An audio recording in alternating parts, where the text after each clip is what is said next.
Hello అండి. అందరికి నమస్కారం. Welcome to Sunitharam. నేను మీ సునీత.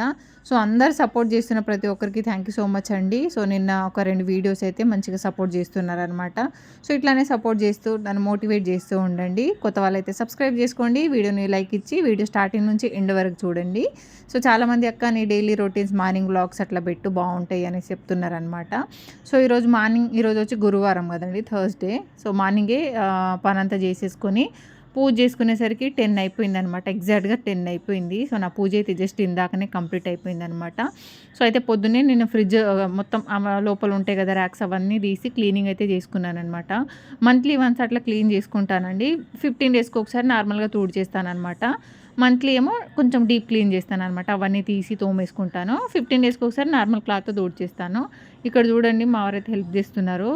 నేను థంబ్‌నెయిల్‌లో పెట్టాను కదా, చూస్తే షాక్ అవుతారు మా వారు చేసిన పనికి అనేసి. సో, తను ఇట్లా కూరగాయలు అయితే ఇందాకనే స్టోర్‌కెళ్ళి తీసుకొచ్చారనమాట. సో, చాలా రోజులైందండి నేను ఊరు నుంచి తీసుకొచ్చిన కూరగాయలు నిన్నటికి అయిపోయాయన్నమాట. ఇంకా అయిపోలేదు. గోరుచిక్కుడు ఒకటి అట్లనే ఉండి పాడైపోయింది. పడేసాను ఈరోజే. సో, అవన్నీ అయిపోయిన తర్వాత ఊరు నుంచి రాగానే ఈరోజు నేను ఎక్కువ కూరగాయలు అయితే తెప్పించుకోవడం. ఆ మధ్య తెప్పిస్తున్నాను, బట్ ఫ్రూట్స్ అవి ఇవే కానీ కూరగాయలు ఎక్కువ ఏం తెప్పించుకోలేదండి. ఇప్పుడు నేను నిండుగా కూరగాయలు అయితే తెప్పించుకున్నాను. ఒక దగ్గర దగ్గర 20 డేస్ వరకు వచ్చాయండి నేను ఊరు నుంచి తీసుకొచ్చిన కూరగాయలే. మొన్నటి వరకు వచ్చాయన్నమాట. కొన్ని ఆకుకూరలు చాలా ఎక్కువ ఉండడం వల్ల అవే వండుకోవాల్సి వస్తుంది. రిపీటెడ్‌గా పాడైపోతాయి. మెంతెం కూర చాలా ఎక్కువ ఉండే అనమాట. సో, అట్లా మెంతెం కూర 2, 3 డేస్‌కి ఒకసారి మెంతెం కూర పప్పు, మెంతెం కూర చట్నీ అట్లానే చేసుకున్నాము. పప్పు, పాలకూర, గోంగూర, గంగవాయిల కూర అట్లా ఉంటే పప్పు చేసుకున్నాం అనమాట వేస్ట్ అవ్వకుండా. సో, ఇంక మా వారు అవన్నీ తీసుకొచ్చి అవన్నీ తీసిస్తా ఉంటే నేను అన్నీ తీసి ఫ్రిడ్జ్‌లో అయితే సర్దేస్తున్నాను. సో, ఇంకా ఫ్రెష్‌గా నిన్ననే మునక్కాయలు తెంపించాననమాట. ఈ పక్కన చెట్టు ఉంటే. అట్లాగే సొరకాయ ఫ్రెష్‌గా తీసుకొచ్చారు. సో, క్యారెట్ ఇవన్నీ ఫ్రెష్‌గా ఉన్నాయి కాబట్టి నాకు సాంబార్ చేయాలనిపించింది. యాక్చువల్ అయితే నిన్న ఇడ్లీకి చేద్దాం అనుకుని నిన్న ఫిష్ కర్రీ చేసుకున్నాం కాబట్టి చేయలేకపోయాను. సో, ఈరోజైతే ఎట్టి పరిస్థితుల్లోనూ సాంబార్ చేయాలనేసి అన్ని ఫ్రెష్ కూరగాయలు ఉన్నాయి కాబట్టి సో, ఈరోజైతే మంచిగా సాంబార్ చేస్తాను. ఆ సాంబార్ రెసిపీ కూడా చూడండి నేను ఎట్లా చేసుకుంటాననేది. చాలా బాగుంటుంది. ఒకసారి ట్రై చేయండి మీరు కూడా. సో, ఇది తోటకూర ఊరు నుంచి తీసుకొచ్చింది. అంటే ఊరు నుంచి వచ్చినాక స్టార్టింగ్‌లో మా వారు తీసుకొచ్చారనమాట తోటకూర. అది 15 డేస్ పైనే అయిపోయిందండి. అట్లనే ఉంది పాడైపోతుందని తోటకూర తెంపేసి కొంచెం పాడైపోయినవి పడేసి మంచిగున్నవైతే తెంపేసి తోటకూర ఫ్రైకి అయితే పెట్టేశాను. పోపులైతే జీలకర్ర, ఆవాలు వేసేసి కొన్ని ఎండుమిర్చి, కొన్ని పచ్చిమిర్చి, కొన్ని వెల్లుల్లి దంచి పేస్ట్ వేసి ఈ తోటకూర ఆకుల్ని వేసేసి మంచిగా మగ్గనివ్వాలి. అంతే, ఫ్రై అవుతూ ఉండాలన్నమాట. మెయిన్ ఎండుమిర్చి కొంచెం ఎక్కువ వేసుకోవాలండి, బాగుంటుంది. సో, అది ఫ్రై అవుతుంది. ఇప్పుడేమో నేను సాంబార్కి పెట్టుకున్నాను. ఒక పెద్ద గిన్నెలో చేస్తున్నాను, ఎందుకంటే కూరగాయలు ఎక్కువ వేసుకుంటున్నాను కాబట్టి. సో, ఫస్ట్ ఆయిల్ వేసేసుకొని పోపు దినుసులు, జీలకర్ర, ఆవాలు, వెల్లుల్లి రెబ్బలు దంచి దాంట్లోనే ఎండుమిర్చి కొంచెం ఎక్కువనే వేసుకోవాలి. మనం కారం వేసుకోము, ఎండుమిర్చి పచ్చిమిర్చితోనే సరిపోతుంది మనకి. కరివేపాకు, పచ్చిమిర్చి, సో ఇవన్నీ వేసుకొని కొంచెం ఆయిల్లో కొంచెం జస్ట్ అట్లా ఫ్రై అయిన తర్వాత కొంచెం పసుపు. సో ఇది కొంచెం వేగాలి. వెంటనే మనం ఆనియన్ ఒక మీడియం సైజ్ ఆనియన్ కట్ చేసుకొని ఇంకా మనం కట్ చేసుకున్న కూరగాయలండి. నేనైతే మునక్కాయ, సొరకాయ, క్యారెట్, బెండకాయ ఇవన్నీ వేసుకుంటున్నాను అనమాట. దోసకాయ. సో ఎక్కువ క్వాంటిటీలో నేను కూరగాయలన్నీ వేసుకున్నాను అనమాట. సో మంచిగా అన్నీ వేసుకుంటే మంచి టేస్ట్ వస్తుంది సాంబార్ అయితే. ఎంత ఎక్కువ వేసుకుంటే అంత బాగుంటుందన్నమాట. సో ఇది అవంతా వేసిన తర్వాత లాస్ట్కి టమాటా, బెండకాయ వేస్తాను. స్టార్టింగ్ వేసామనుకోండి బెండకాయ ఇరిగిపోయి మళ్ళీ మొత్తం ఏమంటారు అది జిడ్డు అయిపోతుంది అనేసి కొంచెం అవంతా వేగిన తర్వాత వేస్తాను. ఇంకా నేనైతే పప్పు ఉడికించుకొని పక్కన పెట్టుకున్నాను. చింతపండు నానబెట్టుకొని పెట్టుకున్నాను అనమాట. సో అది మగ్గేలోపు అవన్నీ రుద్దేసి పక్కన పెట్టేశాను. అంతలోపు ఇక్కడ క్యాబేజీ ఫ్రై చేసుకుంటున్నానండి. సో ఎందుకు ఇన్ని కూరలు ఒకే రోజు అంటే నేను చెప్పాను కదా, తోటకూర అనుకోకుండా అది పాడైపోతుందని కొంచెం అవుతుంది చేసేసాను. క్యాబేజీ కూడా 2 తీసుకొచ్చారు కాబట్టి అది వేస్ట్ చేయడం ఎందుకు, 2 అయితే మళ్ళీ అట్లానే ఉంచి వేస్ట్ అవుతుంది. సాంబార్కి కొంచెం క్యాబేజీ ఫ్రై చేసుకుంటే బాగుంటుందని ఆయిల్ వేసుకొని పచ్చిమిర్చి, జీలకర్ర, ఆవాలు, దాంట్లో కొన్ని మనం ఏమంటారు అవి శనగపప్పు వేసేసి సో మంచిగా పొడుగా తరుక్కున్న క్యాబేజీని ఇందులో వేసేసి సాల్ట్ వేసేసుకొని మంచిగా మీడియం ఫ్లేమ్లో పెట్టి ఉంచేస్తాను. అది మంచిగా మగ్గాలి, మంచిగా ఫ్రై అవ్వాలన్నమాట. యాక్చువల్ అయితే టమాటా వేస్తాను, బట్ టమాటా వేయట్లేదు నేను. క్యాబేజీని ఎప్పుడైనా ఫ్రై చేసినా కర్రీ చేసినా క్యాబేజీ మూత పెట్టకుండా ఉంటే క్యాబేజీ స్మెల్ అనేది ఉండదండి మనకి. సో నేనైతే మూత పెట్టాను.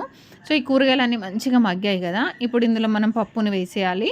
సో మన క్వాంటిటీ ఎంత కావాలో అంత వేసుకోవచ్చు. నేనైతే ఎక్కువ క్వాంటిటీలో చేస్తాను సాంబార్ చేస్తే. సో దీంట్లో వాటర్, సరిపడా వాటర్, అలాగే చింతపండు రసం. సో మనకి చింతపండు రసం మంచిగానే పడుతుంది, ఎక్కువ క్వాంటిటీ కాబట్టి. ఇప్పుడు ఇది మంచిగా ఒక 10-15 నిమిషాలు మరగాలండి మీడియం ఫ్లేమ్లో. దీంట్లో అయితే నేను కరివేపాకు రెబ్బలు వేస్తాను పచ్చివి, సాల్ట్ సరిపడా టేస్ట్కి. అట్లాగే జీలకర్ర మెంతుల పొడి కంపల్సరీ, మన సాంబార్కి జీలకర్ర మెంతుల పొడి వేస్తే మంచి టేస్ట్ వస్తుంది. సో అట్లా వేసుకోండి, నేనైతే కంపల్సరీ వేసుకుంటాను. సాంబార్ పొడి వేసుకునే వాళ్ళు అది వేసుకోవచ్చు. సో సింపుల్ అండ్ ఈజీ అండి, మనకి ఎంతో టేస్టీగా ఉండే సాంబార్ అయితే మనం ఈజీగా చేసుకోవచ్చు అనమాట. చాలామంది భయపడతారు, చాలామంది అంటే దాంట్లో మా చెల్లెలే ఉంటుంది.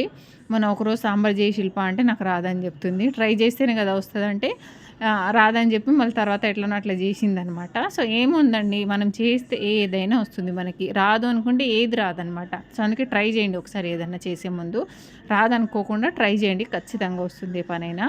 సో చూడండి, వంట చేయడం ఏమో కానీ నా కిచెన్ మొత్తం ఆగమాగం ఉండిందనమాట. ఫుల్ మొత్తం చూడండి. ఇప్పుడు అవంతా తీసి సర్ది తోమాలంటే ఇంకా టైం పడుతుంది. మార్నింగ్ 6కి లేసానండి, ఇప్పుడు ఎగ్జాక్ట్గా 12 కూడా అవుతుంది టైం. ఇంకా నా పని అవుతూనే ఉంది. పొద్దున్నుంచి ఎంత వర్క్ ఉండిందంటే నాన్ స్టాప్ చేస్తూనే ఉంటానన్నమాట. మన మిడిల్ క్లాస్ పనులు అంటే అంతనే ఉంటాయి కదండి.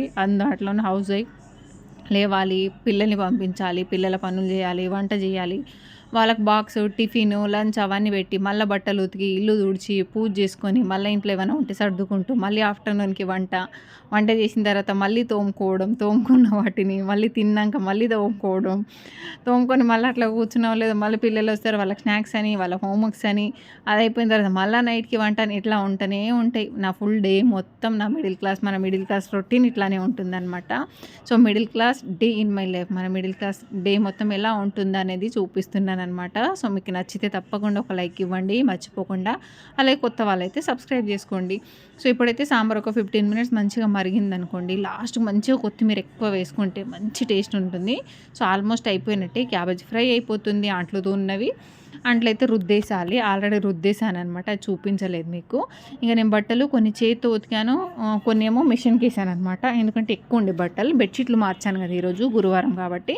సో కొన్ని బెడ్షీట్లు అవి దీంట్లో వేసాను, కొన్ని ఏమో హ్యాండ్ వాష్ అనమాట. అన్నీ అయితే మిషన్ హెవీ అయిపోతుంది, నా మిషన్ 6.2 వెయిట్. సో అన్నీ మోయలేదు కాబట్టి ఇవన్నీ తీసుకెళ్ళి పైన వేసి రావాలండి. మళ్ళీ కొన్ని బట్టలు బయట ఆరేసినవి ఉంటే తీసుకొచ్చి మడత పెట్టాలన్నమాట. సో ఇంకా నేను కూరగాయలు తెచ్చి సర్దినవి, ఇల్లు ఊడ్చి అంటే వంట చేసిన తర్వాత తొక్కలు పడేస్తాం కదా. సో కొంచెం డస్ట్ అయిపోయింది అనమాట. ఒక్కసారి మళ్ళీ ఊడ్చేసామనుకోండి నీట్ అయిపోతుంది ఇల్లు, మళ్ళీ పిల్లలు వచ్చే వరకు నీట్గా ఉంటుందన్నమాట. సో పిల్లలు వెళ్ళకముందు, వెళ్ళిన తర్వాత, మళ్ళీ వంట చేసిన తర్వాత, తిన్నాక అన్నిసార్లు ఇల్లు కూడా ఊడవాల్సి వస్తుంది. సో ఇంకా నేనైతే రైస్ పెట్టేశాను, రైస్ అవుతుంది. అంతలోపు నేనైతే ఇప్పుడు బట్టలు అయితే ఫోల్డ్ చేసేస్తున్నానండి. ఇప్పుడు ఎగ్జాక్ట్ టైం వచ్చి 12:30 అవుతుంది దగ్గర. ఇంకా పనులు అయిపోయలేదు. సో బట్టలు ఫోల్డ్ చేసేసి ఎక్కడక్కడ పెట్టేసామనుకోండి, ఇంకొంచెం పని మనకి వెంటనే అయిపోతుంది అనమాట. సో ఇప్పటికైతే నా పని అయితే ఇట్లా అయిందండి. ఈ డే మొత్తంలో నడుస్తూనే ఉండనమాట. ఇప్పటికైతే వంట మొత్తం అయిపోయింది కదా. సో ఇది తోటకూర ఫ్రై, అట్లా ఇది క్యాబేజీ ఫ్రై, నెక్స్ట్ మనకి సాంబార్, వేడివేడిగా అన్నం, దాంతోపాటు నేను కొంచెం క్యారెట్ రైస్ ఉండే. సో ఆఫ్టర్నూన్ 1 వరకు నా పని కొంచెం అయిపోయింది, క్లోజ్ అయింది. సో ఇప్పుడు కొంచెం తిని కాసేపు అట్లా తిరిగి వెంటనే పడుకోను. తిని వెంటనే పడుకోవద్దు అంటారు ఎప్పుడైనా. ఒక 10 నిమిషాలు 20 నిమిషాలు అట్లా బయట తిరిగి కాసేపు తర్వాత కొంచెం ఒక గంట వరకు పడుకుంటా, గంటన్నర పడుకుంటాను. ఒకసారి కొంచెం ఒక 1 అవర్ 2 అవర్స్ పడుకుంటాను, ఒకసారి హాఫ్ అన్ అవర్ పడుకుంటాను, నాకు నిద్ర ఎట్లా వస్తే అట్లా. సో మళ్ళీ పిల్లలు వచ్చిన తర్వాత వేరే రొటీన్ ఉంటుంది యాజ్ యూజువల్. సో ఇప్పుడైతే పిల్లలు 4:30 స్కూల్ నుంచి వచ్చారు, వాళ్ళకి కొంచెం సాంబార్ అయితే ఇష్టం, రైస్ పెట్టిస్తే తినేసారు అనమాట. సో ఇప్పుడు ఎగ్జామ్స్ ఉన్నాయండి, ఎగ్జామ్స్ ఉన్న టైంలో కొంచెం ప్రిపేర్ చేపిస్తాను. నార్మల్ టైంలో హోంవర్క్ చేసుకోండి అంటే చేసుకుంటారు, బట్ ఎగ్జామ్ కాబట్టి కొంచెం కూర్చోబెడితేనే ఇంట్రెస్టింగ్గా చదువుతారు. సో అందుకే కొంచెం నేను దగ్గరుండి కూర్చోబెడుతున్నాను అనమాట. సో ఇదండి నా ఫుల్ డే వ్లాగ్ అనమాట. మార్నింగ్ నుంచి ఈవినింగ్ వరకు ఇంకా వంట చేయాల్సిన పని కూడా ఉంటుంది. సో చూపిస్తూ ఉంటే పనులు ఉంటూనే ఉంటాయి కాబట్టి వీడియో అయితే ఇక్కడే ఎండ్ చేస్తున్నాను. వీడియో నచ్చితే చిన్న లైక్ ఇవ్వండి. అట్లాగే వీడియో ఏమనిపించింది అనేది కింద కామెంట్ సెక్షన్లో అయితే కామెంట్ చేయడం మర్చిపోకండి.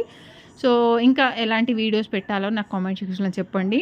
సో ఇంట్లోనే ఉండి శారీ బిజినెస్ చేయాలనుకునే వాళ్ళకి నేను ఒక వీడియో అయితే రిలీజ్ చేశాను. చాలామంది కాస్ట్ ఎక్కువ అంటున్నారు, చాలామంది ఓకే అంటున్నారు. బట్ నాకైతే మనం బయట తీసుకునే దానికంటే అక్కడ కొంచెం తక్కువనే అనిపిస్తుంది. బయట కంటే అక్కడ డబల్ రేట్ చెప్తారు, అక్కడిది బయట డబల్ రేట్ చెప్తారు కాబట్టి. సో మీకేమనిపించిందో కామెంట్లో చెప్పండి.